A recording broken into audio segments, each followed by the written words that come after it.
FTP நேயர்களுக்கு வணக்கம். இன்று நம்முடன் ஐயா ரவீந்திர சார். சார் வணக்கம் சார். வணக்கம் சார். சர்ப்ரைசிங்காக சசிகலாவும் ராமதாஸும் தமிழ்நாடு முழுக்க 120 கேண்டிடேட்ஸ் போட்டாங்க. ரெண்டு பேருமே வந்து ஒரு ஓப்பனாக அவங்க வந்து துரோகிகளை பழிவாங்கிறது தான் இந்த அணின்ற மாதிரி ஓப்பனாக சொல்லிட்டு டிக்ளேர் பண்ணிட்டு போகிறாங்க. இவங்களுக்கு ட்ராக்ஷன் எது இருக்குமா சார் க்ரௌண்டில்? நான் அவங்களுக்கு எதிரி, துரோகி இல்லை. அதான் உண்மை. அவங்களோட குவாலிட்டி உண்டு. இவங்க ஜெயலலிதாவின் உயிர் தோழி, அவங்க ஸ்டேச்சர் உள்ளவங்க, அவர் ஒரு சமுதாயத்துக்கு மிகப்பெரிய நன்மைகளை செய்தவர். அதெல்லாம் உண்மை நிலைமை. ட்ராக்ஷன் வந்து சசிகலா அம்மையாருக்கு ட்ராக்ஷன் இருக்கிற மாதிரி தான் தெரியுது.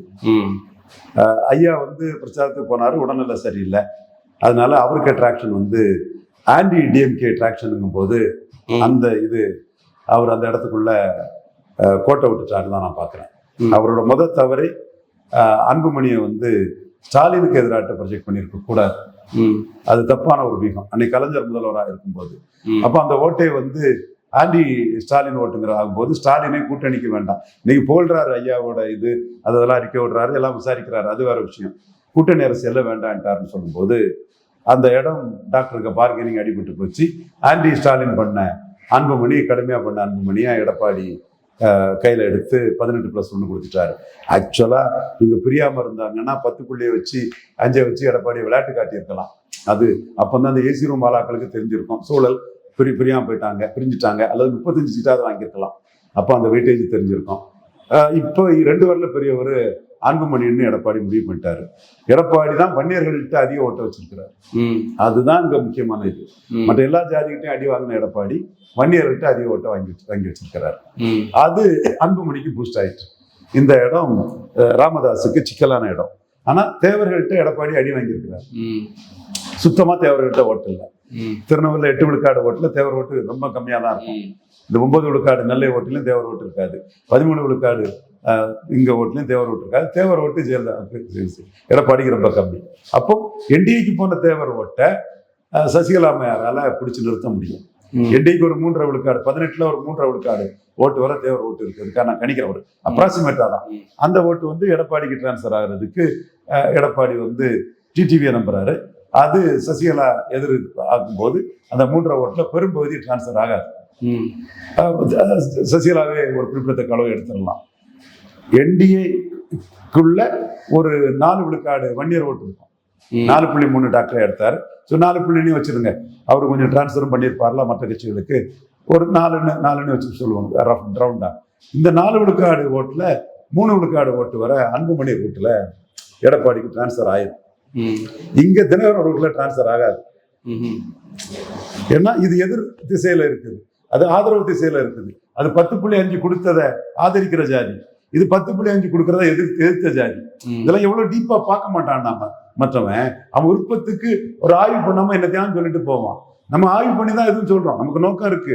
எடப்பாடி பழனிசாமி ஐயர் நாடார் என்ன செய்த முடியும்னு சொன்ன எடப்பாடி பழனிசாமியை நம்மளோட உழைப்பால சசிகலா அம்மையார் நடராஜன் வீழ்ந்து ஒரு கெயின் அடைஞ்ச எடப்பாடி பழனிசாமி, அதை விட குருமூர்த்தி தூக்கி போடும்போது நம்ம நேஷனல் மைண்டட் கம்யூனிட்டி விளையாட கொண்டு இவங்களை தூக்கி போட்டால் சசிகலா காலில் விழுந்துருவாருன்னு அன்னைக்கு சசிகலா சங்கன் ஆகக்கூடாதுன்னு நினைச்சு நம்ம அன்னைக்கு அரசியல் நிரந்தர எதிரிகளும் நிரந்தர நண்பர்களும் மேல்நாட்டு அறிஞர் சொன்னதுதான் அறிஞர் அண்ணா பெருந்தகை சொல்லியிருக்கிறாரு.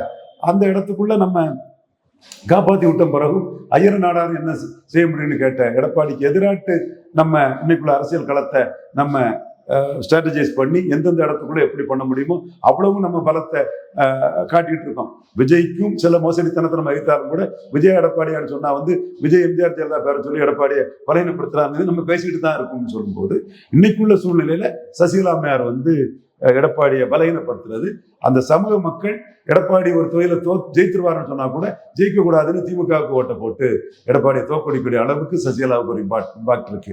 பட் விடுற ஓட்டு தான் அவங்களுக்கு மரியாதையை கொடுக்கும். பட் நீங்க என்ன சொல்றீங்க, நெகட்டிவா பண்றாங்க. ஏன்னா அவங்கள அந்த உதயநிதி பேசுறது என்ன தப்பு, அந்த போட்டோல என்ன தப்பு இருக்கு அப்படின்ற மாதிரி ரொம்பவே ஆன்டி எடப்பாடியை போறாங்க. பட் அது நீங்க நெகட்டிவா திமுக ஒர்க் பண்றாங்கன்னு சொல்றீங்களா? இல்ல, அவங்க லீடரா தான் ஒர்க் பண்றாங்க. Shrewd leader, experience. இவ்வளவு எக்ஸ்பீரியன்ஸ் இருக்குமா நான் அந்த அளவுக்கு எதிர்பார்க்கல. அந்த அளவுக்கு எக்ஸ்பீரியன்ஸ் தான் இருக்கிறாங்க. அந்த கலரை அடிச்சுட்டு போகும்போதெல்லாம் ரொம்ப வீராங்கனையா போனாங்க. வரும்போது அவங்க 2021 களத்துக்குள்ள வராதுதான் அவங்க மைனஸ், அவங்களுக்கு மைனஸ். அன்புமணி மேட்டர்ல ஸ்டாலினுக்கு எதிராக அன்புமணியை பிச் பண்ணாதான் டாக்டர் ராமதாஸுக்கு மைனஸ். இப்போ சசிகலா அம்மையாரை பொறுத்தளவில் அவங்க களத்துக்குள்ள நின்று ஒரு பொம்பளை முக்குலத்தோர் கம்யூனிட்டி அதை இது பண்ணும்போது அதுக்கு ஒரு ட்ராக்ஷன் இருக்கு. அந்த கம்யூனிட்டிக்காரங்க திரள்றாங்க. தேவரையாவுக்கு வந்து பெரிய தியாக வரலாறு, சுதந்திரத்துக்காக போராடி அந்த பலனும் வரல. அவர் வந்து ஒரு ஏரியாவுக்குள்ள கணிசமான வாக்கை பெற்றார். ஒரு ஏரியாவுக்குள்ள ஒரு 35-40 விழுக்காடு வாக்கை பெற்றார். ஏரியா குறைவு, அதனால ஒரு 1.3 விழுக்காடு தான் டோட்டல்னா கூட ஒரு மக்களவை தேர்தலில் ஜெயித்துட்டாரு. ஒரு உசிலம்பட்டியில நல்லா ஹெவியா இருந்தது. ஸோ இந்த ஏரியாவுக்குள்ள தான் நின்னாரு. அவர் ஜாதி அடிப்படைக்குள்ள அவரும் நிக்கல. நம்மயாரும் ஜாதி ஒரு பின்புலம் இருந்தாலும் கூட இவங்களும் வந்து இவங்களால பலன் பெற்ற பறையர்கள் மற்ற ஜாதிக்காரங்களாம் நிறைய இருக்காங்க. பொள்ளாச்சியில கூட ஒரு கேண்டிடேட் போட்டிருக்காங்கன்னு ஈஸ்வரண்ணனும் அவருக்கு இன்னொரு கேண்டிடேட்டும் வரும்போது என்கிட்ட அந்த இதை பதிவா சொன்னாங்க. எனிவே இவங்களுக்கு ஸ்டாச்சர் பெருசு. அந்த ஸ்டாச்சர் வந்து தமிழ்நாட்டை ஜெயலலிதாவுக்கு டெலிகேட்டட் பவர் மூலமா ஆண்டவங்கிற இமேஜும் இருக்குது. ஸோ இவங்களை வந்து முக்குலத்தோர் சமுதாயம் பொலிட்டிக்கலி வைப்ரண்ட் ஆயிட்டாங்க. எஸ்சிக்கு ராஜா சாத்தூர்ல நிற்கிறாப்புல, வெள்ளத்துறை பாண்டியன் நாங்குநேரில் நிற்கிறாங்க. ஸோ முக்குலத்தோர் சமுதாயம் சசிகலாவை அப்படி ஒன்றும் கைவிட்டுட்டு போகாது. கைவிட்டுட்டு போக வேண்டிய அவசியம் இல்லை. பொலிட்டிக்கலி அவங்க பவர்ஃபுல்லா தானே இருக்கிறாங்க.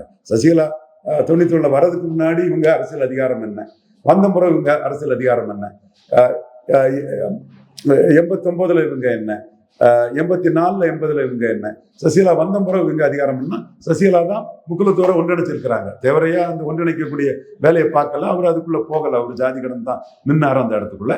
இவங்க வந்து ஜெயலலிதாவுக்கு அதிகாரத்துக்குள்ள நின்று தேவர் இமேஜை கூட தஞ்சாவூர் கும்பகோணம் இங்கெல்லாம் வந்து தேவர் சிலைகள்லாம் வைக்கிறதுக்கெல்லாம் நடராஜன் ஐயாலாம் பின்னணியில நின்று அந்த இதை பார்த்தாங்கன்னா அந்த கம்யூனிட்டியை எம்பவர் பண்ணதுல இவங்களுக்கு பெரிய பங்கு. ஸோ அதுக்கு ஒரு விசுவாசமா இன்னைக்கு அவங்களுக்கு சசிகலாவோட நிற்கிறதுனால அவங்களுக்கு என்ன பெரிய குறைஞ்சு போக போகுது. எல்லா கட்சியும் தான் அவங்கள தான் நிறுத்தியிருக்காங்க. திமுகவும் ஒரு தேவருக்கு பெரிய முக்கியத்துவம். சீமானும் தேவர் கட்சி மாதிரி தான் தன் கட்சியை கொண்டு போக நினைக்கிறாரு. எடப்பாடியே தேவர்களுக்கு எதிராக திருப்ப நினைக்கிறாரு. அண்ணா திமுகவும் நிறைய தேவர்களை தான் கேண்டிடேட்டா போட்டிருக்கிறாரு. விஜய் புதுக்கட்சி எனக்கு அதில் ஜாதிய அந்த இது ஒன்றும் எனக்கு தெரியல. இந்த சூழ்நிலைக்குள்ள அவங்க சசிகலா பக்கம் நிற்கிறனால அவங்களுக்கு ஒன்றும் அரசியல் அதிகார குறைவு ஒன்றும் வந்துடாது. கூட தான் செய்யுமே தவிர குறையாது. நீங்க தான் ஃபர்ஸ்ட் சொன்னீங்க. நீங்களும் சீமானம் தான் சிறையில் வைத்து அவங்க கொள்ள சதனிட்டது இருக்குன்னு. அப்ப அது அவங்களே சொல்லும் போது மக்கள் இதுல ட்ராக்ஷன் இது அதாவது சீமானுக்குள்ள ஒரு குட்வில் அன்னைக்கு நமக்கு நடந்த அந்நியத்தை சீமானத்தை தான் பேசினாருன்றது அவருக்கு சீமானுக்கு ஒரு குட்வில் கிடைக்குமா? சீமான் அன்னைக்கு பேசினது ஒண்ணா பரப்பன அக்ரஹார சிறைச்சாலையில் சசிகலா மேரை கொல்ல சதினி பேசினாரு. அவர் நடராஜனால ஒரு பிரச்சாரியத்தோட இருந்தவர். நடராஜனுக்கு நன்றி உணர்வு யாரும் காட்டலாம் ப்ரோ நடராஜனாலாம் அவர் பேசினாரு. அன்னைக்கு அவர் பேசினது காரணம் தினகரன் அரசியல் போட்டியாளராக இருந்தார். தினகரன் அரசியல் போட்டியாளராக இருக்கும்போது அவங்க சசிகலா மேல ப்ரொஜெக்ட் பண்ண தயாரா இல்லாம இருந்தார். அவங்க உறவினரான தினகரனே ப்ரொஜெக்ட் பண்ணாத போது நான் பேசுறேன், அண்ணன் மனைவியை பேசுறேன், அண்ணன் மனைவிக்குள்ள அந்த இடர்பாடுகளை நான் பேசுறேன்னு பரப்பன அக்ரஹார சிறைச்சாலையில் சசிகலாவுக்குள்ள சதிங்கிறத அவர் பேசினாரு. அன்னைக்கு அவருக்கு கூட வாக்கு வங்கி ரீதியாட்டு கூட அன்னைக்கு அவருக்கு வாக்கு கிடைச்சிருக்கும். அன்னைக்கு சசிகலாவே களத்துக்குள்ள வந்துட்டாங்க. என்றாலும் சீமான் அதை மீண்டும் அதை ஞாபகப்படுத்தலாம். இந்த சிச்சுவேஷன்ல சசிகலா அதை என்டால்ஸ் பண்ணும்போது உண்மையிலே அவங்களுக்கு ஒரு த்ரெட் இருக்குங்கிற மாதிரி ஒரு தோற்றம் மக்கள் மத்தியில வருது. சார், இப்போ கடந்த முறை அதிமுக தோல்வி அடையும்போது இந்த முக்குலத்தோர் மந்திரிகள் எல்லாமே ஜெயிச்சு வந்துட்டாங்க, லோக்கல் லீடர்ஸ் நின்றுட்டாங்க. இந்த முறை வந்து பலருக்கு எதிராகவே சசிகலாவே கேண்டிடேட் போட்டதால அவங்களால அந்த மந்திரியோட இமேஜ் தாண்டி ஒரு எஸ்டாப்ளிஷ் பண்ண முடியுமா? முக்குலத்தோர் மந்திரிகள் இந்த முறை ஜெயிக்கிறது கஷ்டம். சசிகலா ஃபேக்டர் கூடுதலா அதை டேமேஜ் பண்ணுது. முதல்ல கழிஞ்ச முறை வாளாட்டும் கேடைய மாட்டும் 50% ஓபிஎஸ் இருந்தார் ஒரு முக்குலத்தோர். நீ வெள்ளாளர் கவுண்டர் கையில 100% போயிட்டு, அதனால இவர் திண்டுக்கல் சீனிவாசன்லாம் வெள்ளாள கவுண்டர் ஊர்ல போய் கவுண்டர் சிஎம்னு சொல்லிட்டு இருக்கிறார். வெள்ளாள கவுண்டர் ஏதோ கவுண்டரா இருக்கும் அந்த திண்டுக்கலுக்குள்ள. இன்னொன்னு, பிரேமலதா அம்மையார் வந்து தெலுங்கு தாய்மொழி மக்கள் வந்து தென்பலத்துல பவர். மதுரை வீரண்டா, மங்கம்மா பேரண்டா, நாயக்கர் மகால், மங்கம்மா சத்திரம், தேவர் ரூலர்ஸ். கட்டபொம்மன் தெலுங்கு தாய்மொழி சகோதரர்கள்.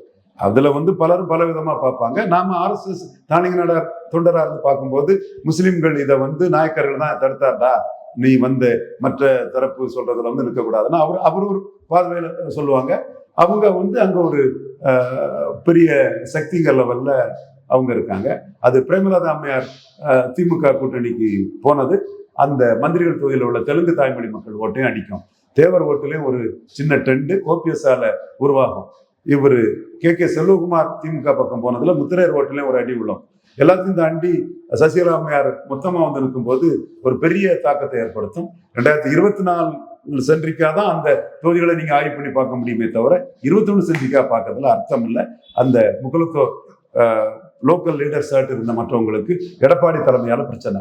அது எஸ்கே சுப்பையா அவர் நல்ல மனுஷன் தான், அவருக்கும் இருக்கு, கடைநூறுலையும் இருக்கு, இது கன்னியாகுமரியிலும் இருக்கு. எல்லா இடமே எடப்பாடி லீடர்ஷிப் சென்ட்ரிக்கா இருக்குது. கன்னியாகுமரியில 3000 ஓட்டுன்னு எடுக்கலாம், அது கூட எடப்பாடி சென்ட்ரிக்கா வந்து எதிராக போறதுக்குள்ள வாய்ப்புகள் தான் உண்டு. சார், இப்போ நீங்க வந்து இப்போ கே செல்வகுமார் வந்து முத்திரையர்கள் பெரிய அளவுக்கு அந்த சென்ட்ரல் தமிழ்நாடுல ஒரு நீங்க தான் முதல்ல முத்திரையர் இருக்காது. அந்த கட்சி தொடர்புலாக்க நான் போனது நான் தான்பா. நான் ஒரு நாடார் ஒருத்தர் கூட அதுல முக்கிய பொறுப்புல இருக்காரு, நம்ம இதுல இருக்கிறாரு. நான் அந்த கட்சி தொடர்புலாக போனேன். செல்வகுமாரோட ஒவ்வொரு நிகழ்வுக்கும் போவேன். இவரு பெரும்படுகு முத்திரையர் அவரோட சிலைக்கு மாலை போட போவேன். எல்லாமே ஒவ்வொரு வருஷமும் சிறப்பாக நடக்கும். அவரு பெரிய கூட்டத்தை இது பண்ணி ஒரு காலகட்டத்தில், அது ஒரு காலகட்டம், இது சசிகலா அம்மையாருக்கு எதிராக நடராஜனுக்கு எதிராக நாம நிற்கும்போது அவர் தான் களத்தில் கூட்டத்தை வச்சு எதிராக நின்றாருங்கிறதும் உண்மை. எனிவே அவருக்கு வந்து முத்திரையிட்ட ஒரு ட்ராக்ஷன் இருக்குது. பழைய விஷயங்கள், அரசியல் எல்லாமே வந்து நிரந்தர எதிரியும் கிடையாது, நண்பரும் கிடையாதுங்கிறதான் அரசியல் களம். இப்போ அவருக்கு முத்திரையிட்ட ஒரு ட்ராக்ஷன் இருக்கு, அது திமுகவுக்கு சாதகமா இருக்கும். அந்த ட்ராக்ஷன் வந்து இப்போ முக்குளத்தோர் ஓட்டும் திமுக அப்பீஸ் பண்ண நினைக்கும் போது, முத்திரையர் ஓட்டே இருக்கும்போது எல்லா ஓட்டுமே திமுகவால் அப்பீஸ் பண்ண முடியுமா? எல்லா ஓட்டையும் அப்பீஸ் பண்ண முடியாதுனாலும் கூட எதிரி பலகீனமாகறான், காம்படிட்டர் வந்து ரொம்ப கீழே போறான், அதுதான் மேட்டர் இல்லை. சார், தினகரனுக்கு வந்து எடப்பாடி வந்து சீட்டு கொடுக்காத ஒரு மைனஸ் நினைக்கிறீங்களா? அவர் வந்து தினகரன் எலெக்ஷன் நில்லுங்கன்னு கன்வின்ஸ் பண்ணிருக்கலாம். அவர் கேட்டாரா இல்லையான்னு தெரியாம நம்ம அதில் கருத்து சொல்ல முடியாது. பட் தினகரன் களத்தில் இப்ப நிற்காதது வந்து அவர் பர்செப்ஷன் வைஸ் கொஞ்சம் அடிவாங்க நினைக்கிறேன். எல்லா இடம் பிரச்சாரம் போறது கூட ஒரு தினகரன் அந்த முடிவு எடுத்துருக்கலாம். சார், இப்போ வந்து இந்த அமமுக ஓட்டர்ஸ் எடப்பாடி நம்புவாங்களா மாட்டாங்களா? எனக்கு அதுதான் பெரிய விஷயம். ஏன்னா சசிகலா ஒரு தரப்புல தினகரனும் களத்துல வரல. தினகரனுக்கு எடப்பாடி வந்து ராஜ்யசபாவும் கொடுக்கல, அவங்க வந்து சட்டமன்றத்தை போட்டியிட சீட்டும் கொடுக்கல. ஆண்டிப்பட்டி கேட்டாரு, ஆண்டிப்பட்டியில் கண்டஸ்ட் பண்ண ஆசைப்படுறேன்னு ஸ்டேட்மெண்ட் கொடுத்துருந்தாரு, அதுவும் நடக்கல. இப்போ இப்படி இருக்கும்போது அமமுக கூட்டணி பிளஸ் நீங்க சொன்ன அந்த 10% இஷ்யூ இருக்கு, அது எந்த அளவுக்கு சார் ஜெல்லாகும்? 10% மையமா வச்சு அன்புமணி ஸ்டெடியா நிற்கிறார். இன்னைக்கு இல்லை நாளைக்கு அந்த 10 வச்சு தான் நிற்பேன், எடப்பாடியை சேலஞ்ச் பண்ணாலும் 10 வச்சு தான் சேலஞ்ச் பண்ணுங்கிற லெவல்ல நிற்கிறாரு. எடப்பாடி அதுல இருதலை கொள்ளி எறும்பா இருக்கிறாரு. இது டிடிவி அதுக்கு எதிராக முன்னாடி பேசுற மாதிரி இப்ப பேச முடியாத நிலைமையில இருக்கிறாரு. அரசியல் சூழ்நிலையில பெரிய லெவல்ல இருந்த ஒரு சகோதரர் டிடிவி, எடப்பாடியை கமாண்ட் பண்ணவர். இன்னைக்கு அவர் ஒரு அடையாள அரசியலுக்காக இரட்டை இலக்கத்துல சீட்டு பெற்றதே அவருக்கு ஒரு சாதனைன்னு தான் நான் பாக்குறேன். சார், இப்போ பாமக நீங்க 18 தொகுதியிலும் வேட்பாளர்களை போட்டு எப்படியா பாமக வீழ்த்தணும் அப்படின்ற ஒரு எண்ணத்துல ராமதாஸ் இருக்குமா தெரியுது. சௌமியா அன்புமணியே நீங்க பொண்ணுங்களை கூப்பிட்டாங்க, யாரை கூப்பிட்டு குடும்பமே வந்து பிரச்சாரம் பண்ணா நீங்க ஜெயிக்க முடியாது சில ஸ்டேட்மெண்ட்டை கொடுக்குறாரு. அப்ப நெகட்டிவா போறாரா? இப்போ இது வந்து பாமகன்னு அந்த கட்சியை அழிச்சிருவேன். இப்போ இவங்களும் ஒன்றும் ஜெயிக்காம இவங்களும் ஒன்றும் ஜெயிக்காம போனா அந்த கட்சியே அழிஞ்சு போயிருவேன். அப்படின்னா அந்த கட்சியை வட தமிழகத்துல வன்னியர்களின் பெருந்தலைவரா ராமதாஸை மீறி நின்னவர் அன்புமணி அங்கீகரிச்சிட்டாரு. அவங்க ஸ்பிளிட் ஆகலன்னா அவங்க நிலைமை வேற. 35 எம்எல்ஏ அல்லது 10.5 வச்சு தனிச்சு களம். அவங்க ஸ்பிளிட் ஆனாதான் எடப்பாடிக்கு வந்து ஒரு பெரிய லாபமா அங்க வந்துச்சு. ஸோ அங்க போலரைசேஷன் வரும்போது அது ஒரு வன்னியர் ஓட்டு கன்சால்டேட் ஆகி நான் வன்னியர் ஓட்டு திமுக அணியில தேமுதிக, பறையர்கள், திருமாவளவன், கிறிஸ்டின், முஸ்லிம்ஸ் எல்லாம் கன்சால்டேட் ஆனாங்கன்னா அந்த களம்ங்கிறது வந்து அன்புமணியை ஒரு அரசியல் சக்தியா காட்டும். அது அது எப்படி வருதுங்கிறது தேர்தல் ரிசல்ட்லாம் தெரியும். வன்னியர்களின் பெருந்தலைவர் எடப்பாடி பழனிசாமியே அதுல பெரிய ஃபேக்ஷன் அன்புமணி ஃபேக்ஷன் தானே அங்கீகரிச்சதுதான் ராமதாஸுக்கு ஒரு அடி. இப்ப ராமதாஸே இப்போ அவங்க ஏதோ போட்டி வேட்பாளர் போகும்போது வன்னியர் ஓட்டு பிரியும் போது இயல்பா தோத்துருவாங்கல்ல. அந்த 18 தொகுதியில பெரம்பூர் மாதிரி தொகுதியில பலி சீட்லாம் இருக்கு நிறைய. இல்ல பார்ப்போம் எப்படி வருதுன்னு பார்ப்போம். மக்கள் வன்னியர் சமூகம் எப்படி முடிவு எடுக்கிறாங்கன்னு பொறுத்திருந்து பார்ப்போம். சரி சார், இவ்வளவு இன்னும் பதில் சொல்ல மாட்டேன்.